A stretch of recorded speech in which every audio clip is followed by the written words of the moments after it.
संगीत सरिता।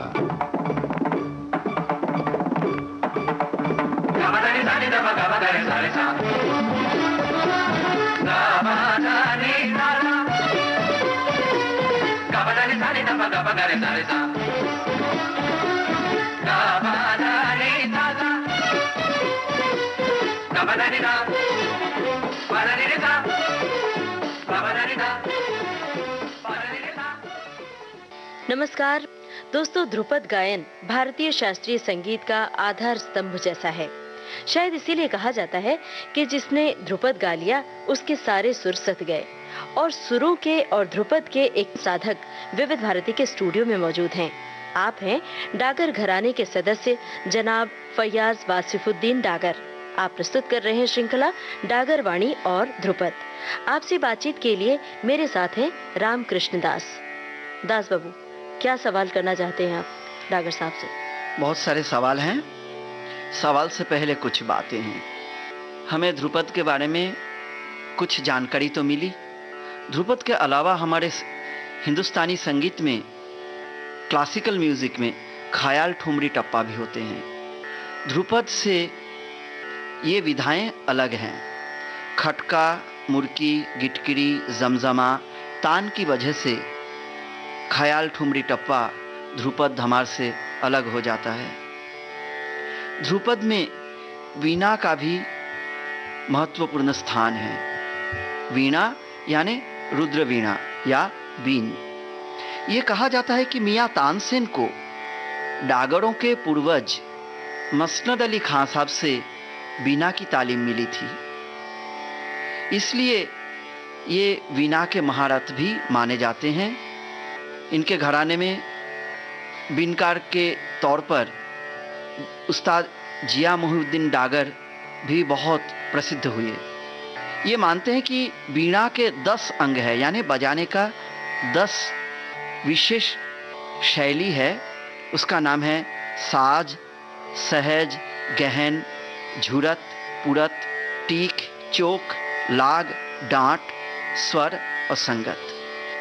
मैं डागर साहब से ये जानना चाहूँगा, अक्सर लोग लाग डांट की बात कहते हैं। डागर साहब, लाग डांट के बारे में ज़रा प्रकाश डालेंगे?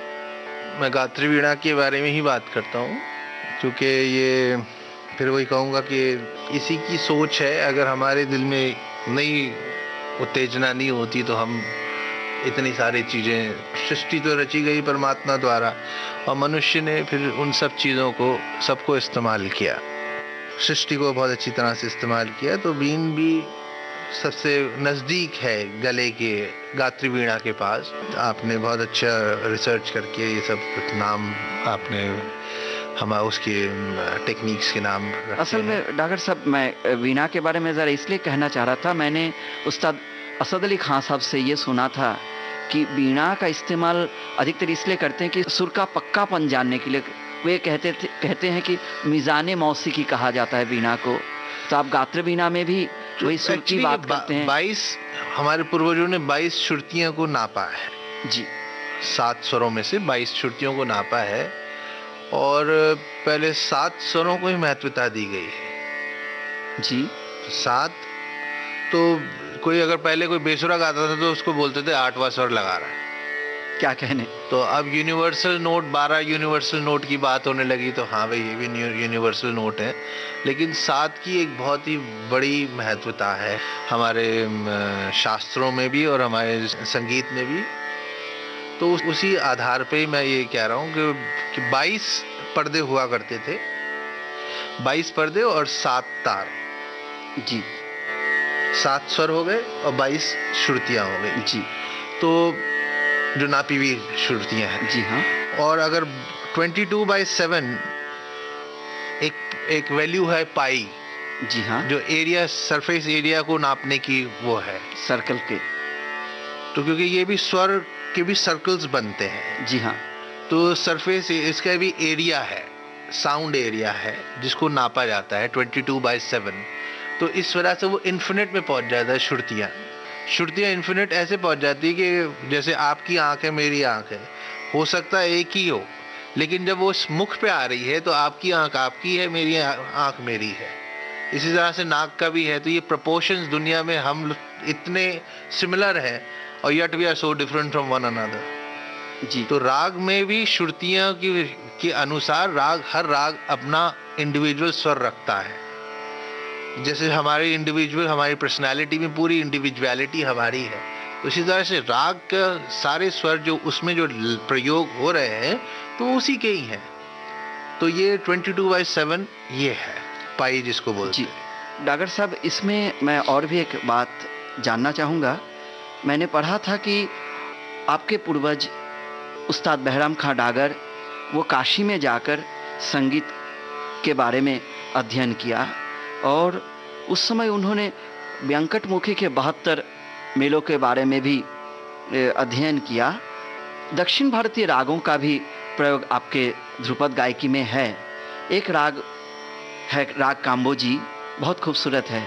हम आपसे प्रार्थना करेंगे कि राग काम्बोजी में थोड़ा आलाप करके उसके एक बंदिश हमारे श्रोताओं को सुनाएं। जनक मेल, इसको 72 जनक मेल कहते हैं। जी जी। तो काम्बोजी उसी में से ही है।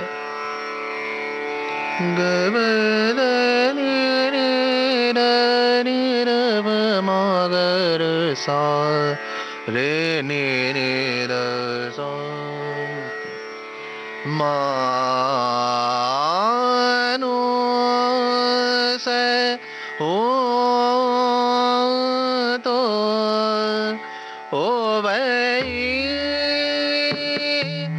रे समानो से हो तो भाई रे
गावे के गाले ने गोकुल गोकुल गावे गावे के गाले ने मानो दे मानो मानो मानो दे मानो दे मानो से हूँ तो वही हूँ तो वही हूँ तो हूँ तो हूँ तो हूँ तो हूँ तो हूँ तो हूँ तो हूँ तो वही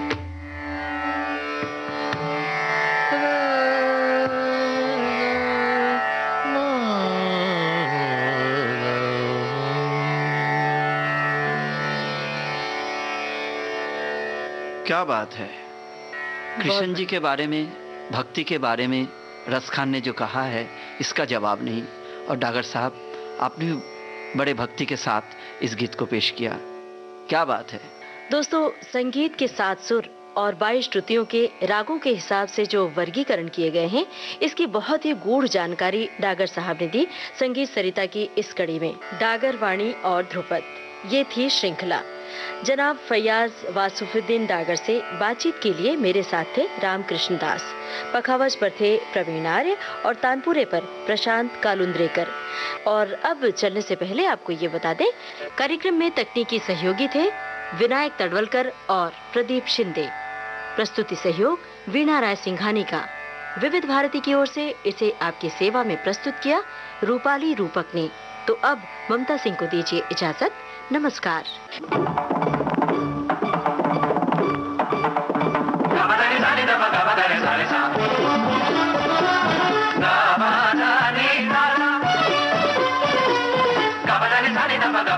Sa